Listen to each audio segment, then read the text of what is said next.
In this chapter, we're going to be set around Christmas time, and it got me thinking about Christmas presents. And one of my favorite Christmas presents that I ever got was this little farm that my dad made, and there were toy horses that they bought, but all of the fences he whittled and made them out of sticks and wood, the things that he had in the shop or in the yard or whatever. And he made this just giant arena, and we could take it apart and put it back together, and it was just a really cool thing. And I don't think it was better than other toys that I'd gotten, but just the idea that he had spent so much time of his free time, which he didn't have a lot of, making it specifically for me. So that was something that was really cool. Try to think about something that someone did for you, either at Christmas or a birthday or whatever, as you listen to this part of the story. Chapter 15, What Came Down the Chimney. Christmas Eve is real quiet. Like Freak says, you could hear a mouse fart. Which, even if it is a stupid joke, makes Grim smile and shake his head. Freak and the Fair Gwen have supper with us, and we're all trying to pretend like everything is normal. Like nobody says a word about Killer Kane getting out of prison. The Fair Gwen is wearing this dark red silky blouse and a long black skirt that almost touches the floor. And her waist is so small, she looks like one of those Christmas ornaments, the kind that makes a tingle bell sound when the branches move. Freak is all dressed up too. He's wearing this tweedy new suit jacket that has patches on the elbows, and Grim says all he needs is a pipe and he'll look like quite the professor. No tobacco, Freak says. Nicotine is a toxic waste of time. Just the pipe, Grim insists. You don't have to smoke it. Don't get him started on bad habits, Graham says. Maxwell, pass the mint sauce. Mint sauce is one of Graham's specialties, and you'd be amazed how it improves everything, which is why I've been keeping it close by. Anyhow, the food is the best. You can't beat Graham for Christmas or Thanksgiving or birthdays. And we all eat until we're fit to bust, except the Fair Gwen makes sure that Freak doesn't eat too fast. You'd think I was starving him, the Fair Gwen says. Please, sir, more gruel, he says, holding up his plate and making a funny face where his tongue sticks out sideways. And Graham laughs so hard she has a coughing fit, which makes us all shut up. After supper, we sit around like you do, admiring the tree and talking about how lucky we are not to be homeless. And Grim starts telling these old stories about when he was a kid, and they got lumps of coal in their stockings.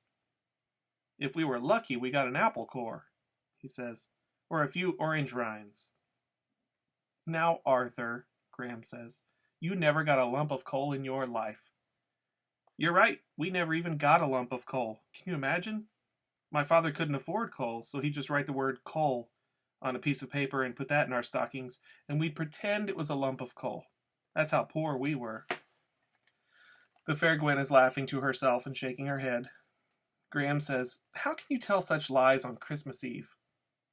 I'm telling tales, my dear, not lies. Lies are mean things, and tales are meant to entertain. And so we all sit there acting polite and listening to Grim make up stuff no one would ever believe in a million years.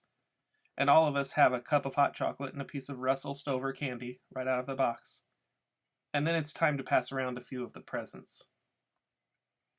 Graham has this rule that you can open one on Christmas Eve and you save the rest for morning, which can be tough deciding what to open first. Graham always starts it off because, like he says, he's really a kid at heart and he can't stand to wait. From Graham, he gets this woolly sweater that buttons up on the front, and he acts surprised even though he's got about 100 just like it already. Then Graham opens her present from me, which is a bracelet made of shells from beaches around the world, and she right away puts it on and says it's just what she wanted. Which is so like Graham. If you gave her an old beer can, she'd act pleased and say it was just what she wanted. Then Freak opens his present from me, and even before he gets the paper all the way off, he gives me this thumbs up and says, cool! It's a little gizmo that looks like a jackknife, but really it's a whole bunch of little screwdrivers and wrenches and even a little magnifying glass. I'm pretty sure Freak can invent some stuff with it, if he feels like it. Graham gives the Fair Gwen this scarf that just happens to match her blouse, and everybody goes ooh and ah. And then I decide what present to open. Right away you'd know it was something Freak did, because the box isn't square. It's pointed at the top like a pyramid, and instead of regular wrapping paper, he's got Sunday comics taped all over it. And it's driving me nuts trying to figure out what would fit inside a pyramid-shaped box. Freak seems like he's just as excited as me, even though he already knows what he put inside. Take off all the paper first, he says. There's a special way to open it. Real careful, I peel off all the paper. And the thing is, it's not a pyramid-shaped box that he bought somewhere. He made it. You can see where he cut out the pieces of cardboard and taped them all together, and written on the sides of the pyramid are these little signs and arrows. Follow the arrows, he says. The arrows point all over the place, and I have to keep turning the pyramid around until finally I get this sign that says, "Press here and be amazed." Go on, Freak says. It's not an explosive device, silly. It won't blow up in your face. I press the spot on the pyramid, and all of a sudden, all four sides fold down at the same time, and I'm looking inside the pyramid, and just like Freak promised, I'm amazed. The young man is a genius, Grimm is saying, and I don't use that word lightly. Grimm is right about that, because Freak has this whole thing rigged with these little elastic bands and paper clips, which is what made the sides unfold all at the same time. And inside is this little platform, and on the platform is a book.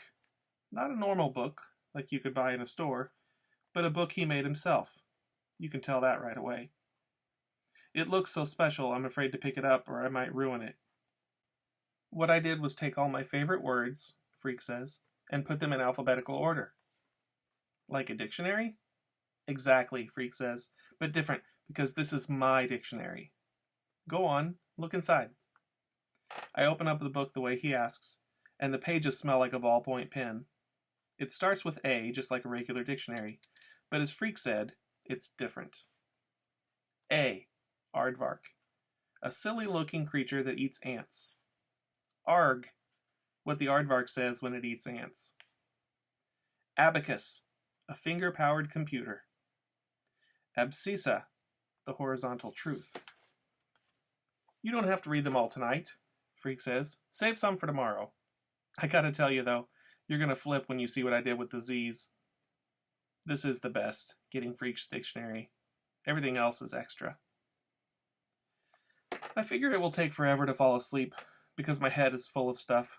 Grimm and his written-down lump of coal, the pyramid with a special book inside, and how fat, wet flakes of snow were falling when the fair Gwen towed Freak home in his American Flyer wagon, and the way he was pretending to boss her on by saying, "On Dasher, on Dancer, on Guinevere," and she's telling him to shut up, or she'll leave him outside until he turns into a snowman. Which must be why I'm dreaming about a little snowman who looks like Freak. The snowman keeps saying, "Cool, cool." And when I wake up, I feel this cold coming into my bedroom, which is weird because it's always warm in the down under, with the furnace right next door. I think I hear the wind right there in my room, except it's not the wind. Someone breathing. Someone who rises up darker than night, as big as the room, and puts a giant hand on my face and presses down. "Don't say a word, boy," he whispers. Not a sound. I try to move, try to shrink myself back into the bed, but the hand follows me down. The hand is so hard and strong I can't move, and it feels like my heart has stopped beating. It's waiting to see what will happen next. "I came back," he said, like I promised. This would be a really good time to think about some predictions that you have going forward. You don't have to write them down, you don't have to type them, send them to me or anything, but just take just a minute before you watch the next one and think about what you think might happen next.